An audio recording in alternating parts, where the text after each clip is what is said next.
Ang nangipis. Paano kayo? Ay, ay, ay, ay.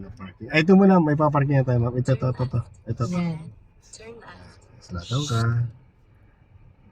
Lagpas mo lang mirror. Ayan. Ito. Kaya makita mo dyan siya. Kaya nang ilapit ang gulong, di ba? Yan, kaya niya. Okay. Todo mo magdadala. Tapos nipisin mo lang. So, ready ka pa rin sa adjustment kung kailangan mag-adjust. Tingin ka rin sa mirror sa kanan. Nabubukas siya na. Stop. Medyo masigit pa. So, adjust tayo. No? Banti ka ng konti. Para makapag-adjust tayo dito. Pwede na siguro. Yung. Dahil nakabili dyan. Sundan mo lang yung guhit yan, ma'am. Tapos silip-ulit sa kanan. Yan, pasok na. Di ba straight? Pantayin mo lang dyan. Pantay na. Apo. Okay, gitna na. Ayun. Ganun na. Ganun lang pala. Marunong na ako mag-parking. Makakapag ano ka na. Jollibee na kayo ni Bunso. Yun na. Diba? Isa pa. Meron pang parking doon, no? Yun, no? Tatabihan natin yung anong yan. Yung sakyan. Hindi na ako mukanta ka mag-parking.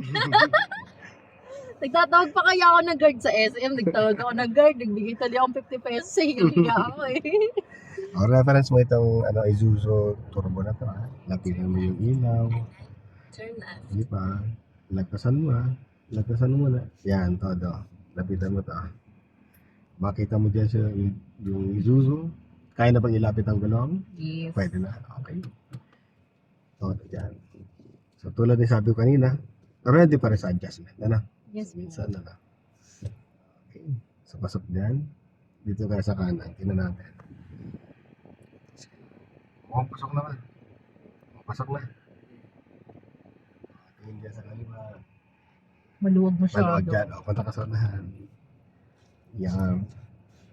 Pwede siguro yan. Okay na yan. Sundan mo lang yung guhit dyan. Pero wag mong todo manibela dyan kasi pwedeng yan. Pwede ka sumigil. Pantayin mo lang. Pantayin mo lang yan. Konting kaliwa. Pantayin mo. Very good. Then gitna. Yan. Pantay na. Yun. Okay. So nice. Nice ang distance. Ang ganda ng distance. Pantay na kayo. Hindi ka masyado madikit dyan sa puting sasakyan. Hindi rin malayo. Tapos pagalan mo lang. Tingin dito sa kanan kung mayroon sasakyan. Tapos slow down ka. Ilalagpas lang natin yung mirror. Then, todo dito. Sa kanan.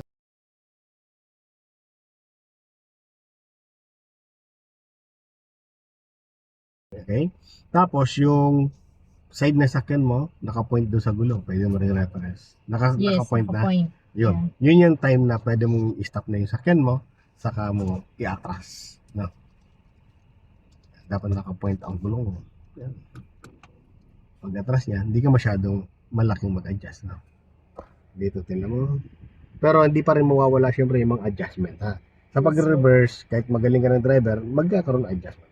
Dito po po yung maging magaling ang driver. Konti pa ma'am, konting-konti na lang. Hindi pa. Yan, gitna na. So, dapat ito yung reference. Pantay yung katawan sa akin. Ano pa? Natras. So, nakakatulong po yun yung, basta Mga reference. pantay lang yung dalawang sakyan. Pwede mong gawin guide din yung gulong nung katabing sakyan na, mo, tatabihan mo. No? Yes. Okay?